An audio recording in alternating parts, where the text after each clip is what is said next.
à toi, cher étoilé, je suis ravie de te retrouver sur ma chaîne YouTube dédiée à l'entrepreneuriat et à la réussite dans le monde de la formation professionnelle. Aujourd'hui, je voulais te parler de financement de la formation professionnelle. Et oui, tu le sais, en tant que professionnel toi-même normalement de la formation, il est crucial de maîtriser les rouages des financements, qu'ils soient publics ou non. Je suis Vanessa Ilkem et aujourd'hui, on va voir tout ça ensemble.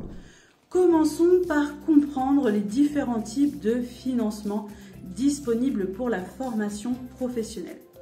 Il existe plusieurs options à prendre en compte, telles que le compte personnel de formation, comme le CPF, les contrats d'apprentissage, les contrats de professionnalisation, les financements par Pôle emploi et bien d'autres encore. Chaque type de financement présente ses propres conditions, ses propres critères et il est donc essentiel de les connaître en détail afin de faire les meilleurs choix pour tes apprenants. Garde à l'esprit que le montant et les modalités de financement peuvent varier en fonction de la situation de chaque apprenant, de l'employeur s'il y a et de son domaine d'activité.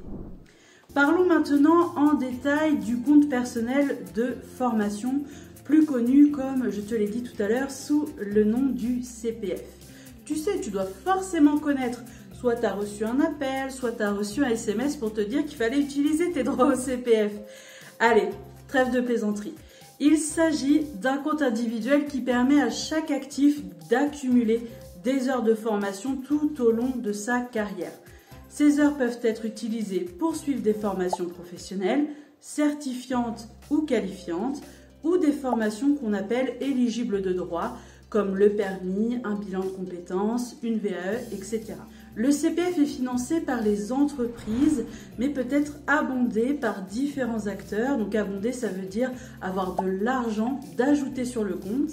Il est important d'ailleurs de noter que depuis 2019, le CPF est monétisé, ce qui signifie que les heures ont été converties en euros pour faciliter le financement des formations, sauf pour nos amis fonctionnaires qui sont encore en heures.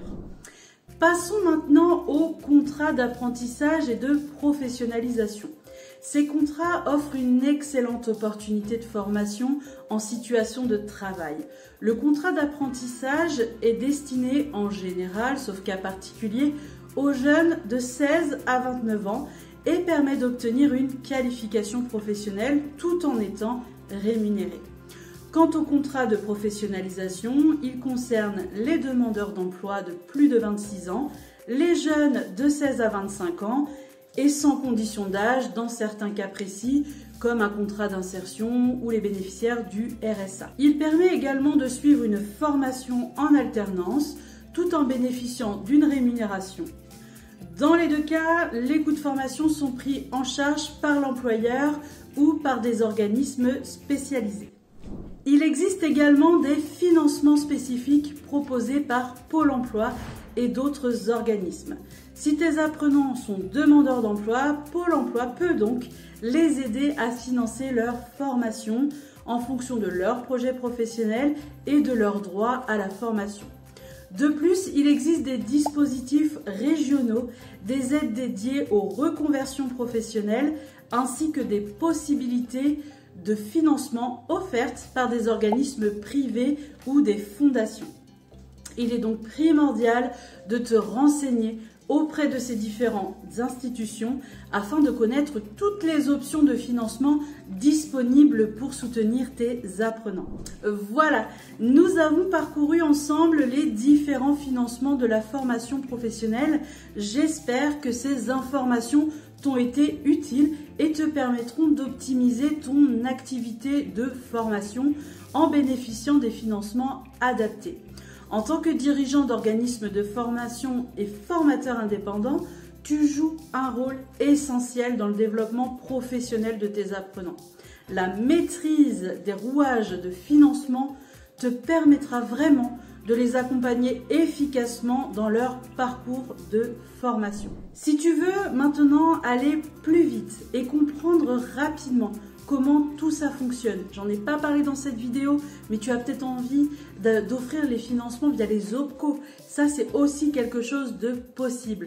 Donc, laisse-moi te présenter une formation que j'ai intitulée « Financement de la formation professionnelle ». Comprends le fonctionnement des différents financements de la formation professionnelle. J'ai conçu cette formation pour que tu puisses bénéficier d'un rythme sur mesure et d'un encadrement 100% personnalisé avec moi pour t'aider à maîtriser les différents financements qui peuvent être offerts à tes apprenants. Les acteurs de la formation, les critères de prise en charge, les procédures de référencement, tout ça n'aura plus de secret pour toi. Tu vas pouvoir mettre en place une stratégie commerciale efficace et conseiller tes futurs apprenants avec professionnalisme. Tu veux savoir si définitivement cette formation avec mon accompagnement est faite pour toi? Alors je t'invite à prendre un rendez-vous avec moi et à lire le descriptif détaillé de la formation. Les liens de ces deux éléments sont sous la vidéo. Et si tu as apprécié cette vidéo et que tu souhaites en savoir davantage sur les sujets liés à la formation professionnelle, n'oublie pas de t'abonner à ma chaîne pour ne manquer aucune de mes prochaines vidéos. Merci d'avoir visionné cette vidéo et je te dis à très bientôt.